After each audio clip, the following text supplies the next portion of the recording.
and welcome to the webinar on self-managed teams. First of all, I'd like to acknowledge the traditional landowners of the land on which this webinar is being broadcast and pay respects to the elders past and present. My name is Vineet Ahuja and I work as a business advisor with the Australian government's Entrepreneurs Program. Entrepreneur Program is an Australian government's initiative to assist SME sector grow more productive, competitive, and become much more global.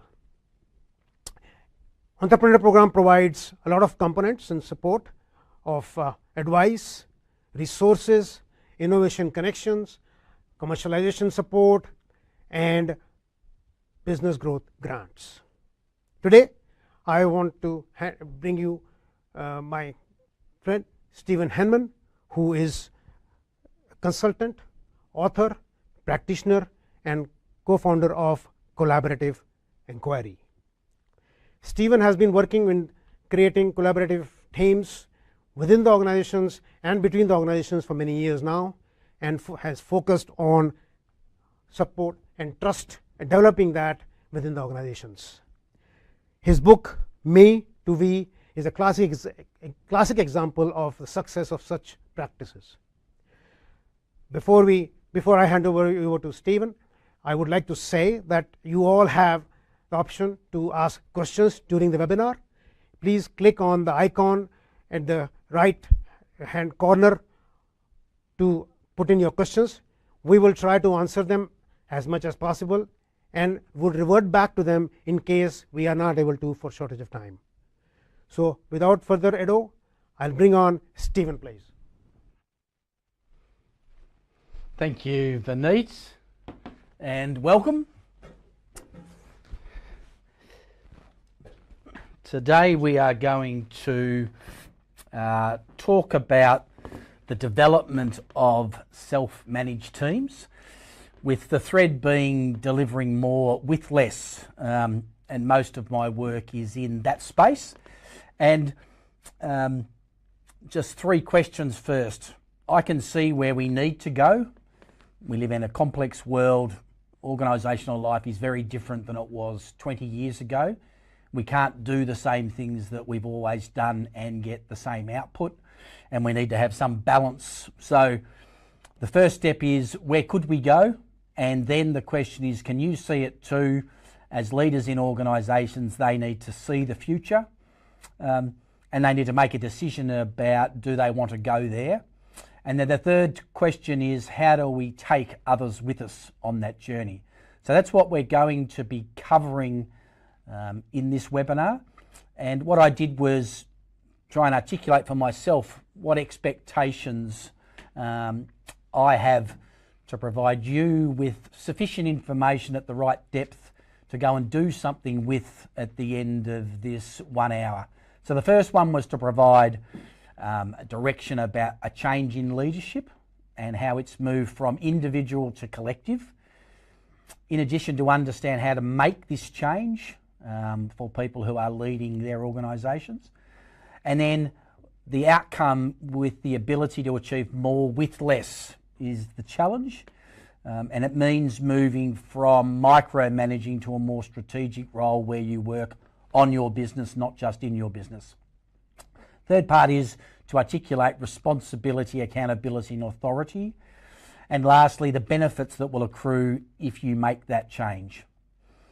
If you're interested, please document expectations that you have about the webinar, and Vineet will pass those through to me as we proceed. It certainly supports the process if people have got active questions that we can talk to as we proceed through the webinar. Let me start with a broad picture of organisational life and how organisations go through phases of organisational development, much like we as human beings travel from child to adult. The first stage is somebody or a group of people has an idea and they put a flag up and say, this is my idea to start a business. And the catch cry in that is follow me. It's a very flat organisational structure. Everybody just follows the leader, whoever that might be. and the whole identity of the organisation is to satisfy customers that have been identified as needing what you offer. Typically, if an organisation is successful, it grows out of this pioneering phase and it needs to turn into the next stage, which is what we call differentiation. And the black zigzag is an indication that it can come with conflict. It may happen naturally, but often it's difficult. This second phase, as you can see, sets up more of a hierarchy. I should mention we use the idea of porcupines as human beings. So that's why there's porcupines in those first two pictures. But the idea being that we're all prickly on the outside, but we're all soft on the inside. And in organisational life, we need to manage those two bits. So in differentiation, we move from follow me in Pioneer to the two of us, which identifies a need to specialise. No longer can the Pioneer make all the decisions. They need to start delegating their authority down to department heads or different roles in the organisation. And in that creates a challenge of specialisation and for people to feel empowered to be their best self at work. So differentiation is where most corporate organisations are and have not moved into this next phase, which is what we call federation, which moves away from the two of us, which often becomes us versus them, to a picture of as well as, which means that we need marketing, we need operations, we need finance. They're all critical to success. So how do we work together to deliver success for the organisation? And once again, often moving from differentiation to federation can be a troubled time because it's the pioneer or the leadership group who decide to approach leadership differently, and that leads to a change in the organisation. Sometimes not everybody wants to stay in that new picture. The fourth phase, which organisations tend not to live in, if they're lucky they live in this federation, but integration is about the greater good. And so mostly we're going to be talking about, I think, from pioneer into federation within this session. So if we take those four phases of organisational development, you may have already said we're in pioneering, we're in differentiation, we're in federation. So each of those stages has a development style. So the first style is management by example. That means I am the leader and I'm at the front of this cart and you're all following me. So I'm doing it and you're following me to do it. When we move to differentiation, I move from the start of the cart to the top of the cart, and I tend to take a management by control, and that tends to be the predominant style. If we make the next stage into federation, what I do as the leader is I get off the top with the rails and the reins, and I move to the back with a view of everybody, and I'm guiding the process along. And if we make it to integration, me as the leader, I'm on the periphery, still watching, but there are self-directed teams who know what to do, and everyone has a clear view of what success looks like. So in self-managing teams, we tend to be working in this federation and integration step. So it's a step out of differentiation where it's management by control to another style of leadership, which is also a different level of awareness about the consequences of our behaviour as leaders on our team to keep everybody motivated and engaged. So, to give a picture of the change, obviously teams have been around forever. About 20 or 30 years ago, there was a real push for teams and self-managed teams, but that fad went away and didn't stick, whereas now they're sticking, and they're sticking big time in terms of organisational changes. And my sense is that's a movement away from the command and control, which is the management by control we spoke about, which tends to be very ego-driven and everybody doing what I want. So I tell everybody what to do. So this next step is one where there's a more systematic approach that enables every person in the organisation to be their best, while everybody's pursuing what the organisational goals are. So obviously with leadership, they move from setting that strategic intent and then managing a system whereby people can work within that constraint but be given freedom to be the best they can be.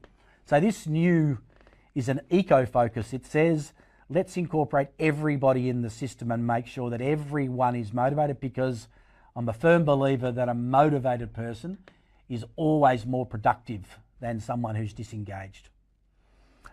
In this phase, it might sound strange to say that we need to slow down to speed up. And what that means is that we need to get to know each other as people. We need to sometimes get rid of our professional mask and be more whole. And in that process, if we build strong relationships, we can manage the business with more speed because we're so connected to what's going on. And we'll talk more about that as we proceed in this webinar. So obviously leaders make the decision to change the style, okay? And that's a first big step for a leader to do, because it's a significant change or transformation. So what I'd like to do is just talk about, in those management styles, there's a management task.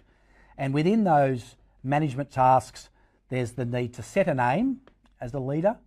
There's a need to plan for the delivery of that aim. There's also the need to communicate appropriately about the aim in terms of the plan.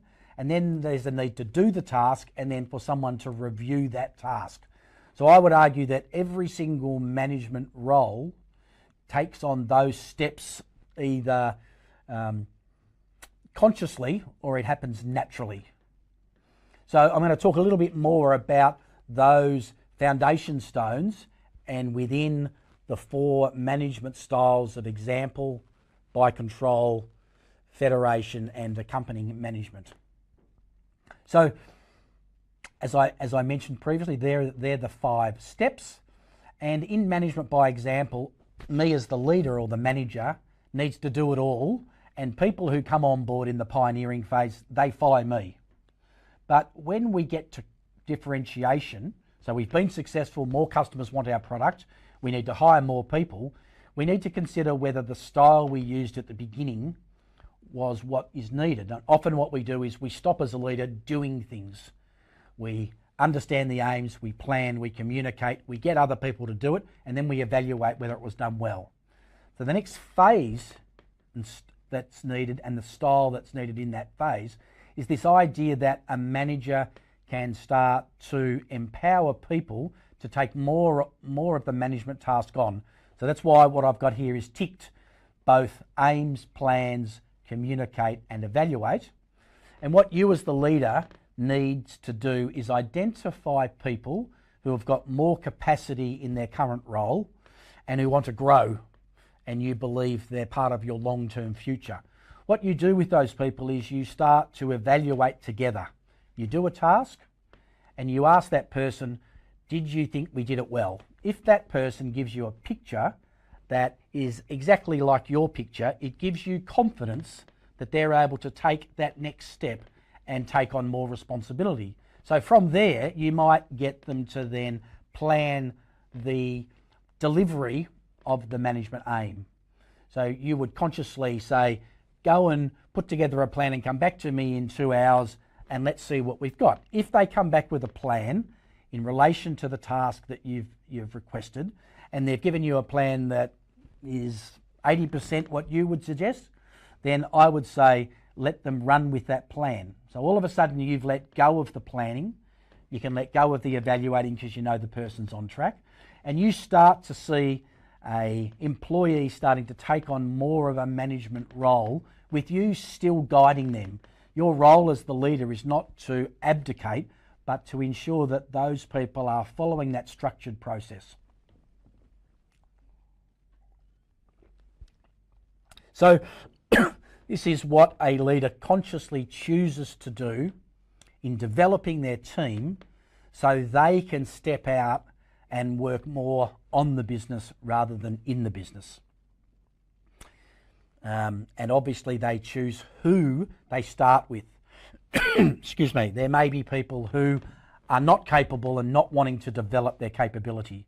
So don't necessarily focus on people who are willing to take those next steps. The last stage is this accompanying management, and we can say that self-managed teams is in this federation and integration. So that means you step away completely. You're clear that the team is still setting the aims, they're still planning, they're still communicating, and they're still carrying out the task, and they're still evaluating the task together. And if you sat in on that process, you would be comfortable that that team is on their way. And as a manager, you can then get on with more strategic tasks. And this is where the idea of saving one whole day, because you're not micromanaging, is a great opportunity for small businesses becoming medium-sized. And I've seen it happen in many examples.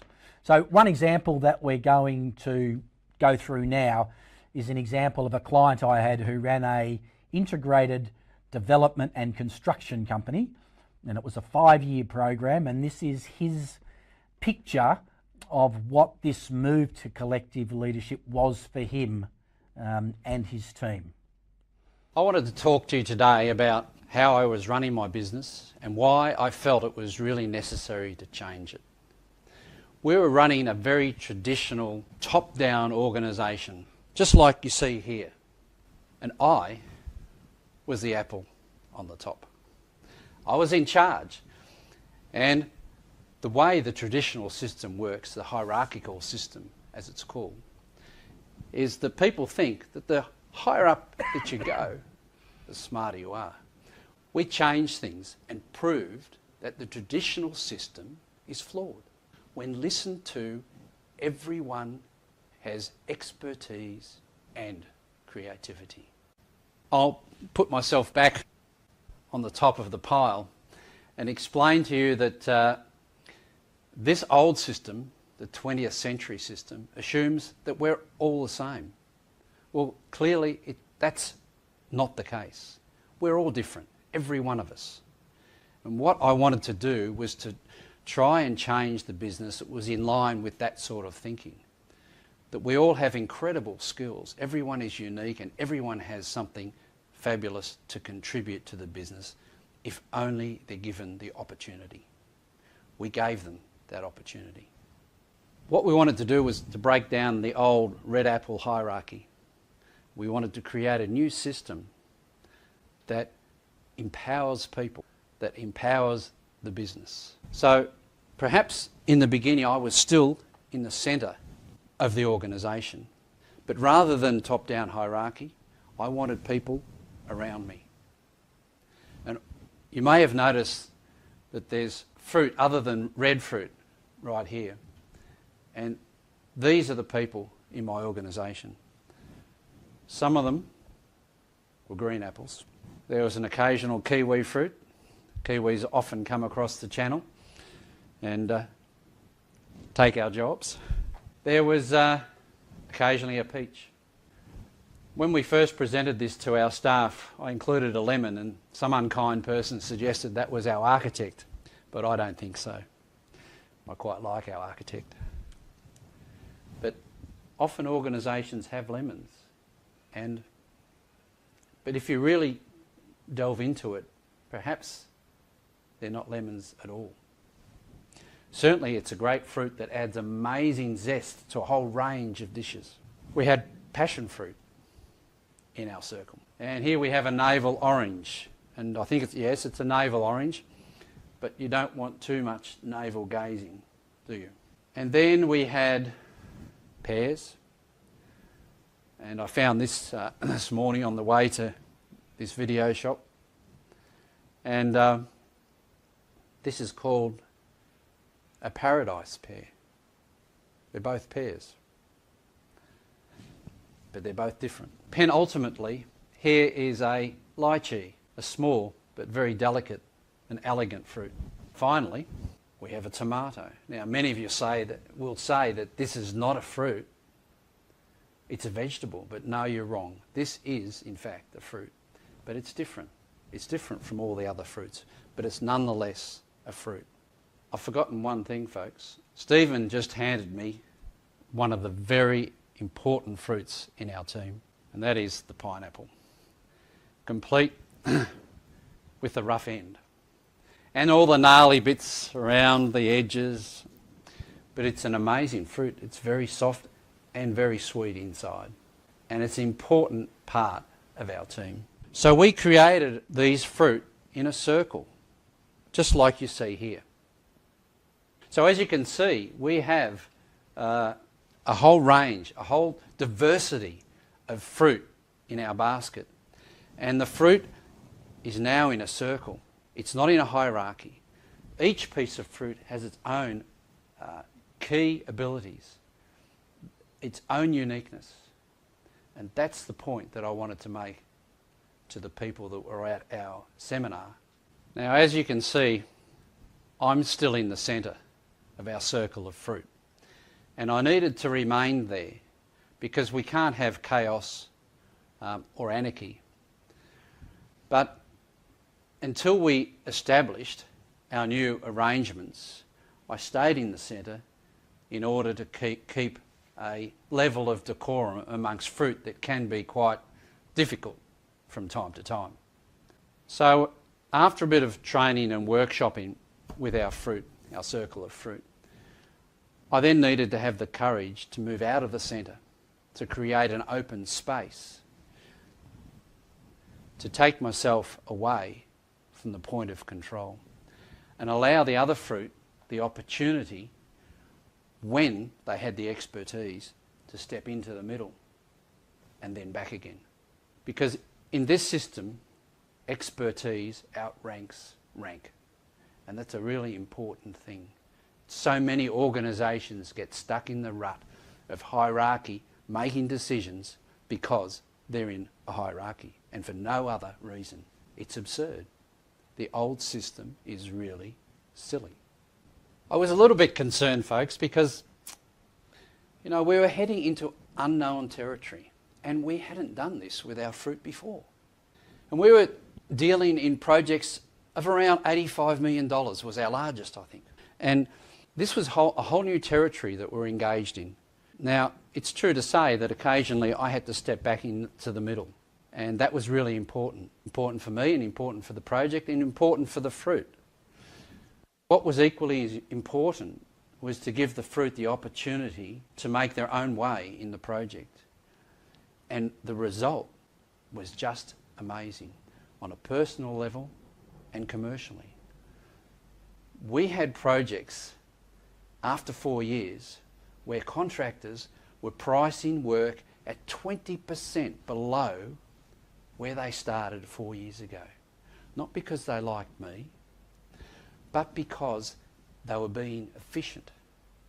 They didn't need to do a lot of the things that they have to do in a normal situation. We looked after them and they looked after us.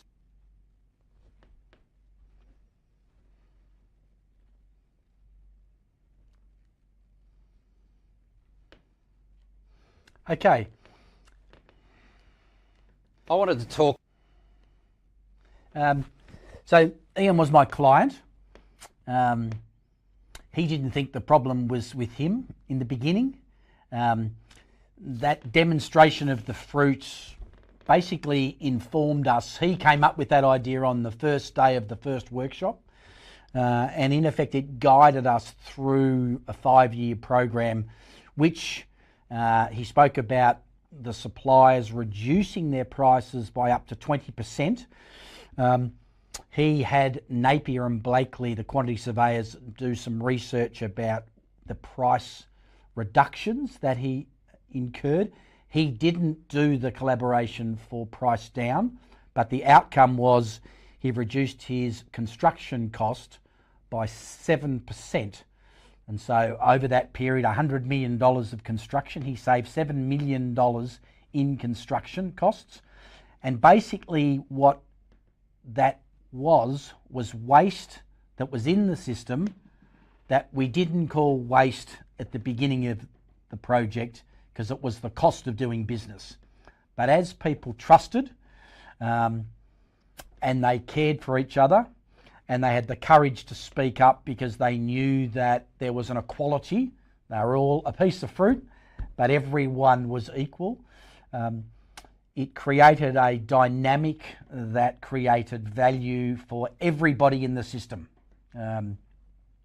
It was quite a remarkable outcome, which as a consultant, we couldn't keep up with what they needed. And so one of the summaries from that project was this idea that we need to think about human beings as people who think, they feel, and then they act.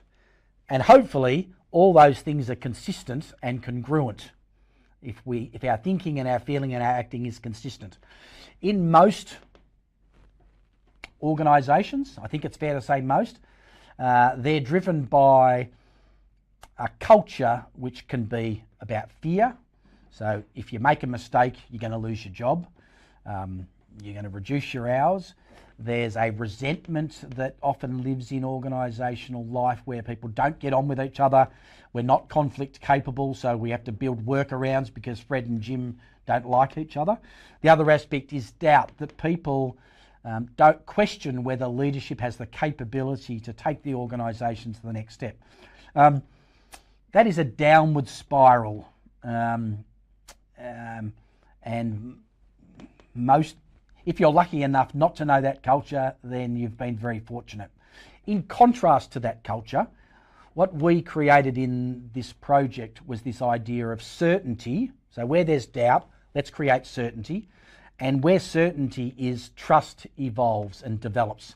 And so what we're talking about is there's a high trust environment in the thinking realm of the people. When someone says yes, and they say yes to a promise, it means yes, and they don't need to second guess or duplicate or watch what's going on. They don't need to micromanage because they trust each other. And where trust evolves in an organisational system, within an organisation, where there's high trust, we start to care for the other person, in that when we make a promise that says, yes, tomorrow I'll have that on your desk at 2 o'clock, I know that you'll have it on my desk at 2 o'clock, and if you don't, you will renegotiate with me.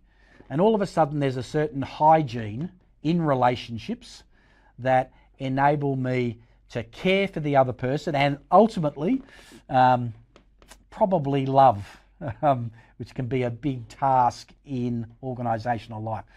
That's in the feeling realm. So feelings, think about values and behaviours. Values and behaviours that are focused on caring for each other. So the last one is in your actions.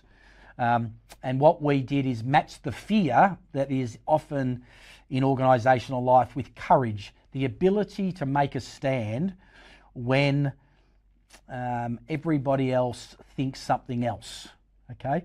And in an organisation where people are encouraged to have courage, often we learn about our blind spots and we rebuild the right path rather than blindly glowing along. So trust, care, courage was what we created in the project, and what we noticed is that created an upward spiral that led to people demanding certainty. When people made a promise, they kept it. People started to care for each other because they could see everyone else caring for them, and they could name things that they normally wouldn't name in other organisational contexts because there would be no value in having that courage. So they were the three things that came out of the project, as well as the $7 million reduction. So everybody won in that system. Now, what I observed in that system was a change in style, and this may be relevant to you listening. Most organisations operate with a hierarchy, and this first step one is just a hierarchy redrawn, in that you, the leader, is in the middle, and you have your direct reports all around you, but they're not connected. So you, as the leader, are going to each one of those independently, giving them information and sharing some information that they share with you to others. But the system is flawed and slow. Okay, so everything passes through the manager. It's a management by control that we spoke about previously. Process tends to be slow. And it's driven by the person in the middle who's the leader, and basically the system works based on their capacity. Another step in that is simply to bring your team together regularly and connect them. So you're still in the middle, you're still the leader, you haven't let go of control, but you're now sharing some of your leadership because you've got your team connected. And so all of a sudden the interfaces of the key processes in a business are linked together with the leader, and we now develop one common view of the business, which then we can have one common view of what success looks like. But the leader needs to make a decision to share the leadership in this step and simply start to get the team together regularly. They can be stand-up meetings for 5 minutes. They can be nurturing some relationship between these people, resolving conflicts that might exist. Okay, but we move to a we, where the peers start working together and not everything is driven by the leader in the middle. Okay, but it does, as Ian said, he didn't want to remove himself, the red apple, out of the hierarchy until the system was created. So he didn't want chaos and anarchy. He wanted it to be a controlled process. And so at a certain point in the development of the new system, he stepped out. And as soon as he stepped out, it allows the possibility of the expert to step into the centre. And so there was this dynamic movement of people according to expertise, not rank. And that was the critical step. The third step in this process is, as I mentioned, Ian stepping out of the centre. Now, Ian can't leave the circle. He has to stay in the periphery, observing what's going on as a leader does, to ensure that the system is developing appropriately. Okay? Expertise determines whether someone steps in. You as the leader, if you know someone is the expert and they're not speaking, you need to invite them into the circle and into the centre of the circle so everyone can learn from their expertise.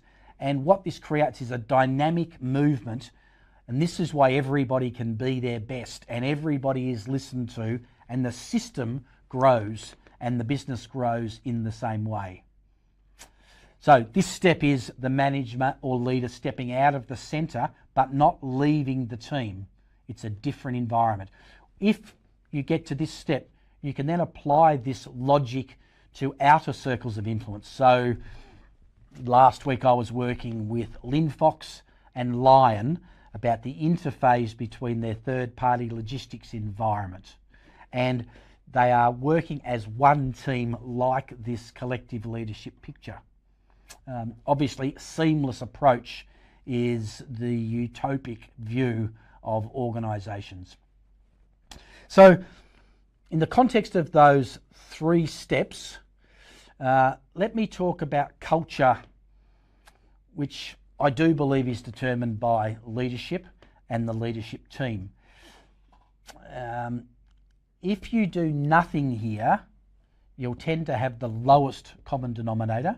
If you're conscious about what you want to create, then it's possible to create this first culture, which is the preferred one. So it's called constructive. So this is Human Synergistics, who are a global people organisation, and they talk about constructive styles. Constructive cultures are ones where we pursue a standard of excellence.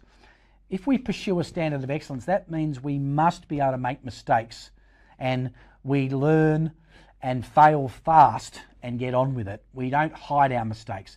We don't hide away the reality from the boss, okay? We maintain our personal integrity, and in this constructive style, we are supportive of others in the environment, and we tend to cooperate with them. Now, this is what the best organisations are or aspire to be. So the second style of culture is this passive defensive one, whereby everybody goes along with the others and we respect the people in positions of authority, even though they're wrong, even though they don't know, even though they ask us to do things that we know are dumb. So that's why there's value in creating a more constructive conversation and moving back to those 3 collaborative leadership styles, because We're not waiting to act for other people to act. We act first. So we want to move ourselves into this constructive style.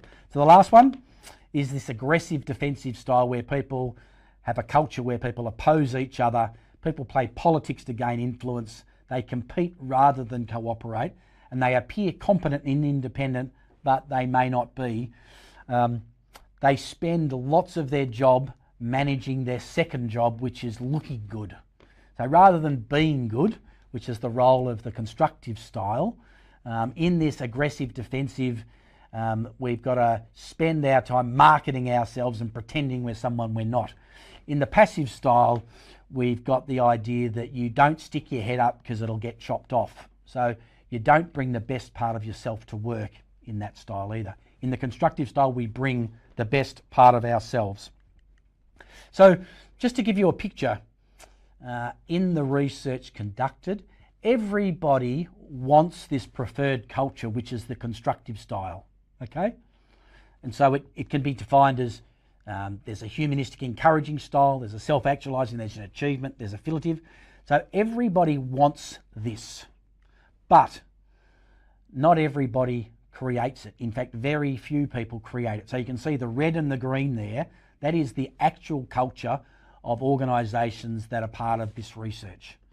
So what that means is that it's difficult to say, this is our strategic intent, this is the culture we want, and now we're going to do that.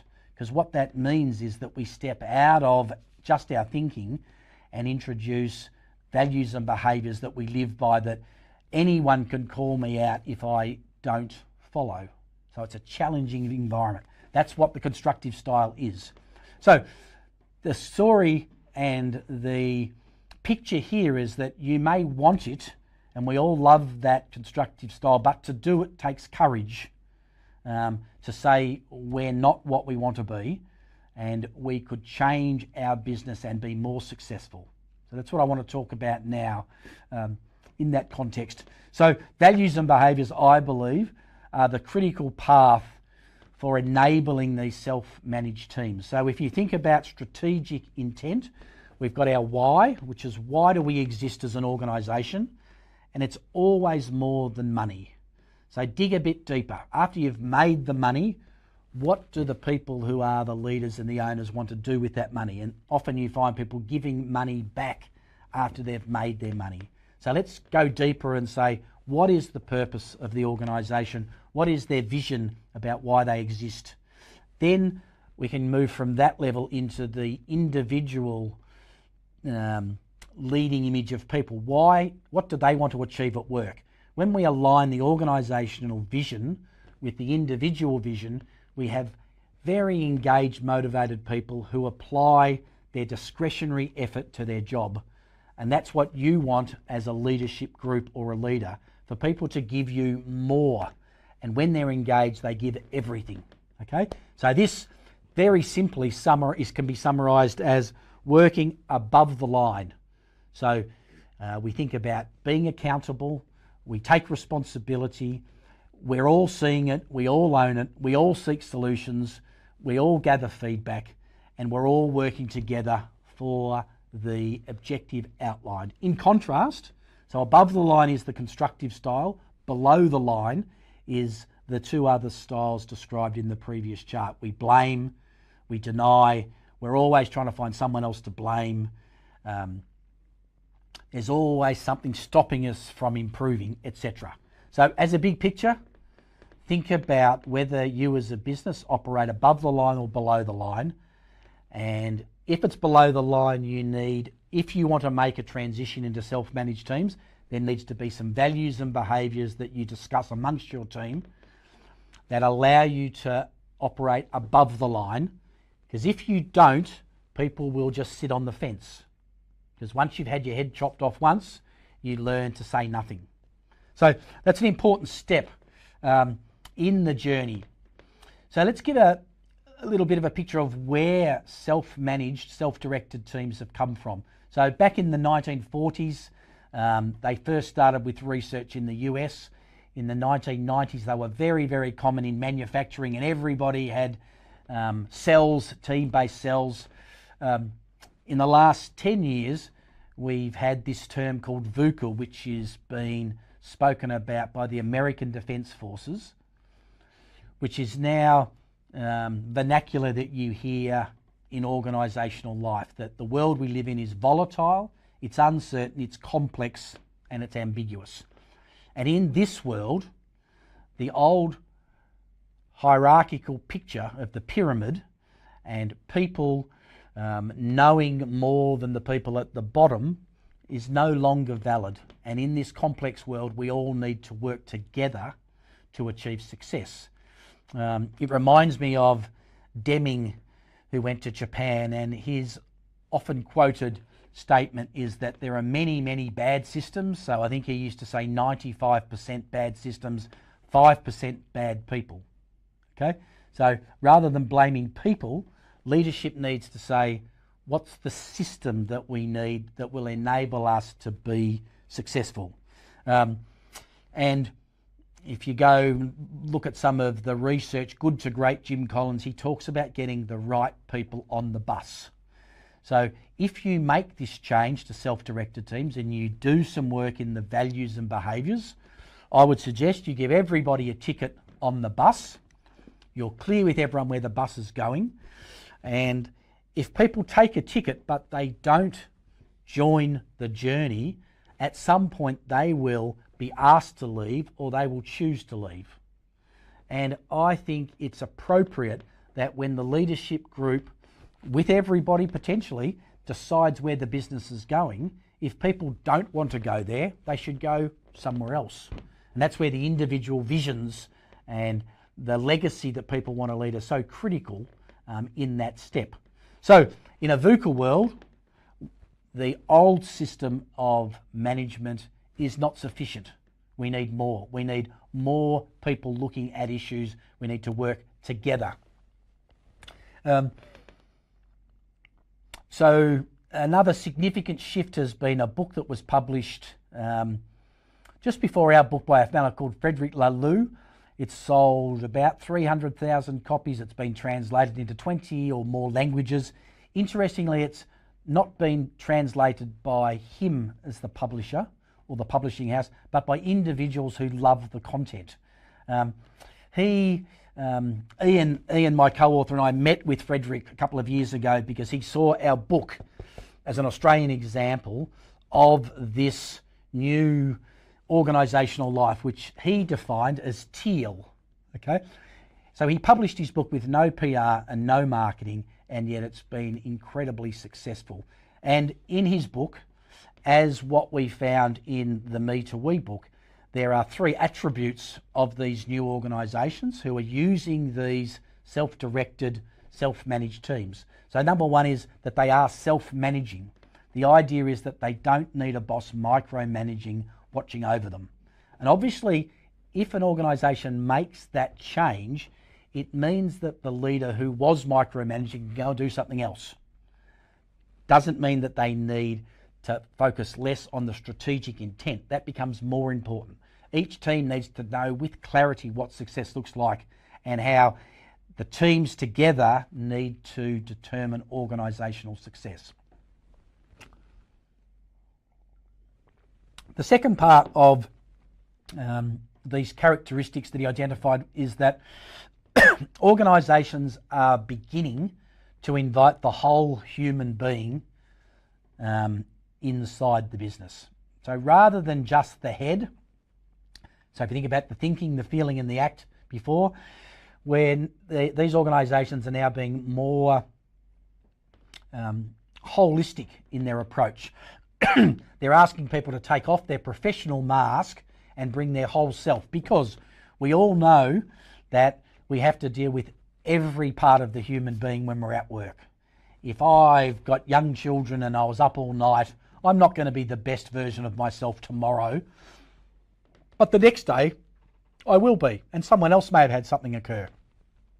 Often I ask people when I chair meetings, how much of you is here today? People smile and say 70 or 80 or 90, but what it highlights is that we've all got a life, and organisational life is part of that. And if we can embrace life within the organisation, we get a better outcome because people will then deliver that discretionary effort when they're seen. The third part is evolutionary purpose, which is saying it's beyond just money. Everybody exists for more than just money.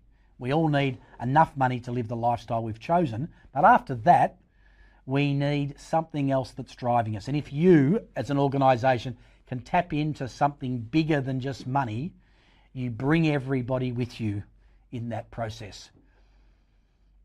So as I said, our book was linked to that.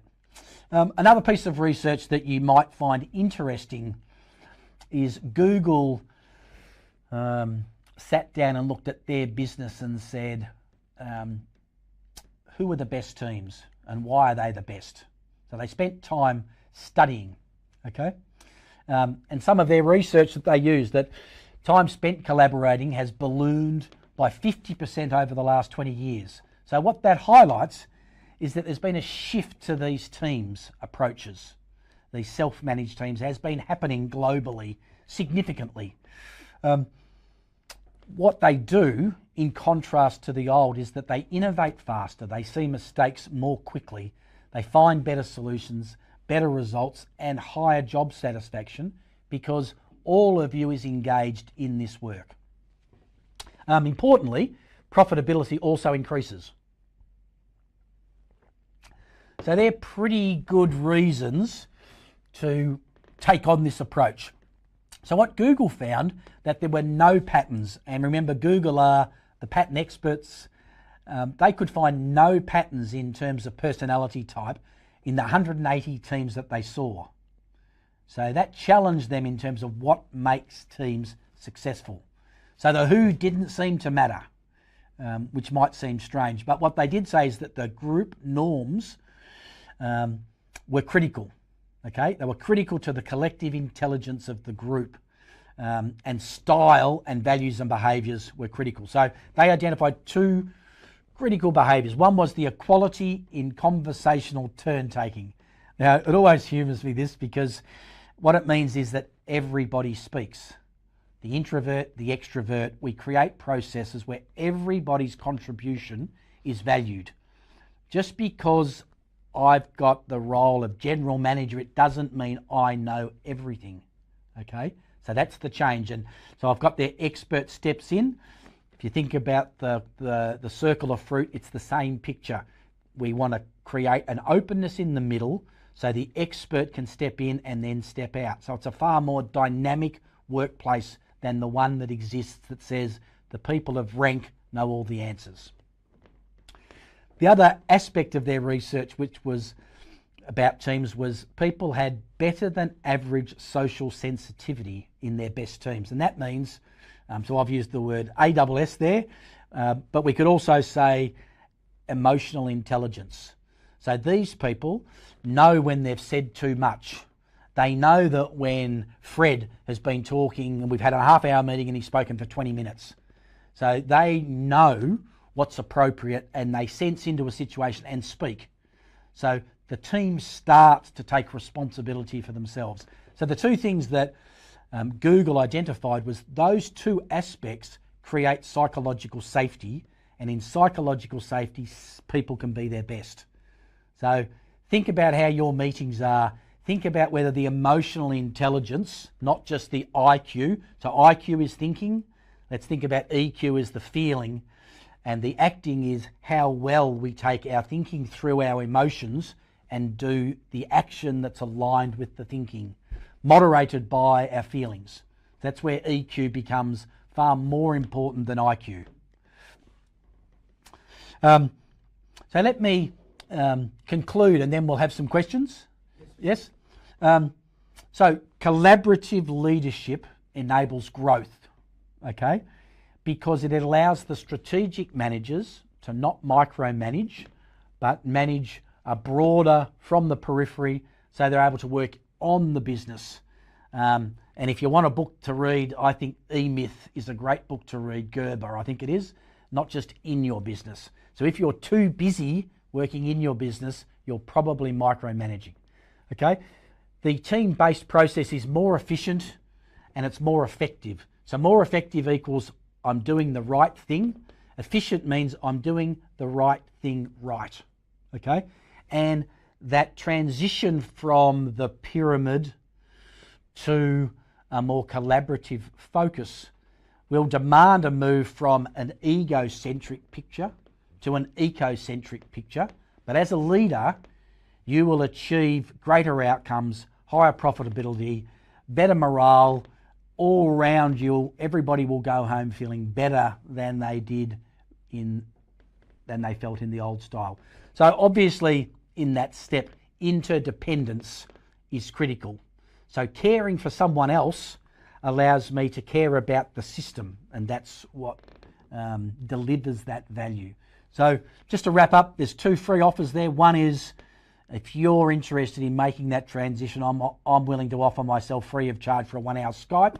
The other thing is, we have a high performing team survey that expands on Tuckman, and it covers forming, storming, norming, maturing, customising and innovating, and you can get a sense of where you are today if interested.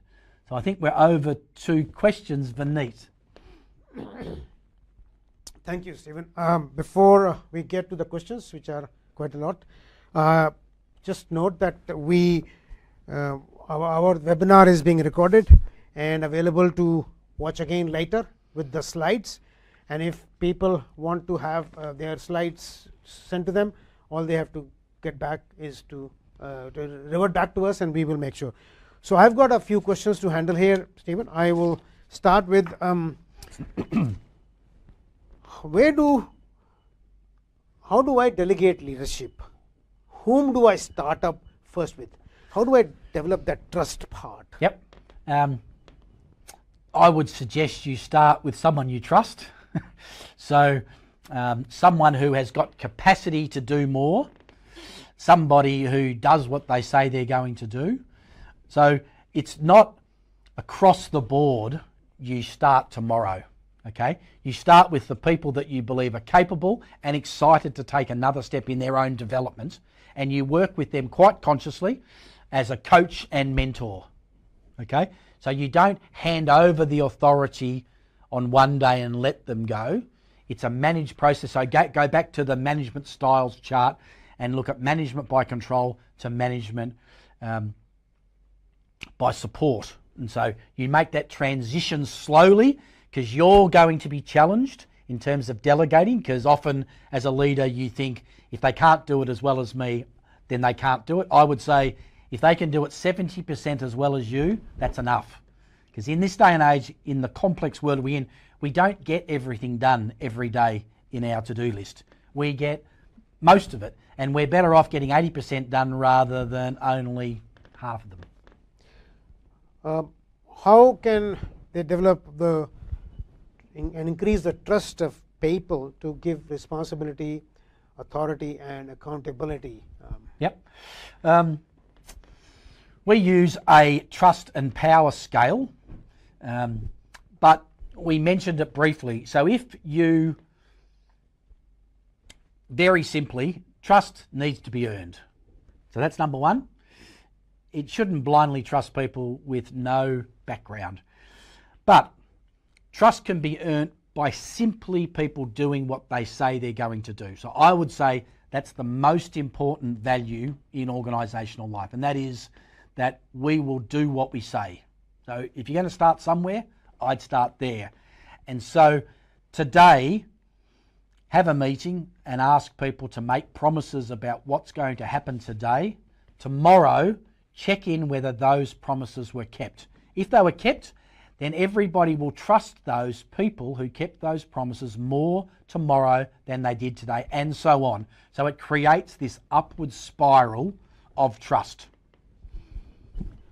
The one question which has come up is that what learnings can be shared regarding the old team's skill set not up to the spade with a company that has grown from follow me to differentiation? Yep. Say the question again. So what learning can be shared Yep. regarding the old team's skill set not up to the spade? Yep. The way it is put is that post training, if they still do not come up to the spec, Yep. do you let them go with dignity? Yep. I personally, so most of my work is in a development space. It's people making development steps to be better at work than they were the day before. So I believe that everyone needs to be given the opportunity to take those steps. But if they're not capable to take that step, then it's not appropriate to demand that, and if they don't want to. So as I said, give everybody a ticket on the bus, but provide the necessary training, but it needs to be real, okay? And if people don't do what the training is encouraging, they need to be challenged and questioned about why, okay?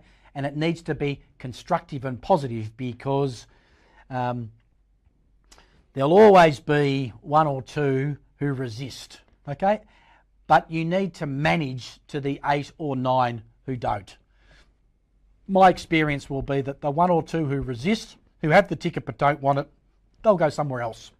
You may ask them to go somewhere else as well. I think you've got every right to do that if you've been clear about the strategic direction. You've given them the opportunity to grow and learn and develop, but if they're choosing not to, then there needs to be a consequence to people's behaviour. Most entrepreneurs have egos and strong sense of my achievement, my baby. To let go of that, Yep. it's not easy. Not easy. So how do they do that? Well, look, we go back to Ian. In the video, the scoping of the project was Ian thought the problem was outside his business. It was with the suppliers. We found out the suppliers were well and truly ready and probably ahead of Ian's business in terms of their capability to work in self-managed teams. So it dawned on Ian one day, whether it was day one or within a month, that the challenge is inside his business. So there is a reflection and there is an honesty and a need for feedback to flow in these self-managed teams. And people need to be, so, I've spoken about one value as do what you say, but another one is the ability to be open and honest. So often after creating open and honest as a value which everybody commits to, the next time there's a meeting and somebody says something, somebody in the team says, look, in the interest of being an open and honest, I don't agree. We tried that in my last job, it didn't work. And all of a sudden you start to create an environment where people are starting to name the issues that tended to not be named in the past. So once again, this move into this constructive style of culture, but it's true, it takes courage for the leader and the pioneer and the owner to step back and make this decision. It's certainly a significant step in their development to make this step, and obviously they have every right not to, because it's their business. But if they're motivated by successful business, they'll take this step and often be thankful they have, because it does change the way the business feels and morale is high, and that leader can then feel very proud and be an employer of choice. So it means that people are then attracted to their business if they take this step. You talked about the possibilities of leaders even able to gain 1 day a week out of activities to spend time on business. How does this happen? Do they move away from firefighting or what? Yeah. Well, this was told to me by, he was a procurement manager. I coached him through the 3 phases of collective leadership. He was operating in step 1. His team was not connected. He formed what we called a forum, a procurement forum, and his direct reports became part of that forum, and they would meet on a weekly basis. Prior, they never met each other. They knew each other, but they didn't work together. He created a process whereby they started to learn and develop from each other. I told him that he should not give up the things he loves about his job, but he should allow other people who have expertise to take on roles that might be deemed to be leadership roles. So one person, for example, was a great marketer, and he started to do more of the marketing for procurement within the business. And the leader was capable of, grabbing hold of his ego and looked at the system. So he came to me one day and he said, look, I feel embarrassed. I've got a whole day available now that I didn't have because I'm not micromanaging. But what's happening, Stephen, is that my team is more successful today than it was 6 months ago. Everybody's talking about what we're doing. And in effect, what I've done is built trust in the team and changed my style. Now, he's now working on far more strategic issues. Procurement is now better known in the business because of that reason. So he was the one who told me that he saved almost a day. But obviously he filled that day by being more strategic. So if you're not micromanaging and you're not duplicating, it can equate to a significant chunk of your time. And it may well be worth your while to map out over a week what you spend your time doing. And that may be a good way to see it. I think we have just finished all the questions. You want to have any concluding remarks? So we spoke about IQ, we spoke about EQ, and often emotional intelligence includes social, so emotional and social intelligence. So I work with all my teams on emotional intelligence, and I do assessments, and people can develop their emotional intelligence quite dramatically. So don't feel like you can't take this step. What's interesting today is that what's evolving is this concept of we Q. So I'm working at Dulux Group, and we're going to deploy this we Q app, which is going to look at me, we, and us. And they're the three aspects of team. So me is how I am, we is how we are as a group, and us is about me and the person next to me in relationship. And those three aspects are all critical. So this is evolving, it's changing, and me Q may well become the next step after EQ. As I said, there's value in terms of cost reduction, in terms of morale, in terms of staff turnover, in terms of the whole organisation benefiting from this shift. And I wish you well in the journey.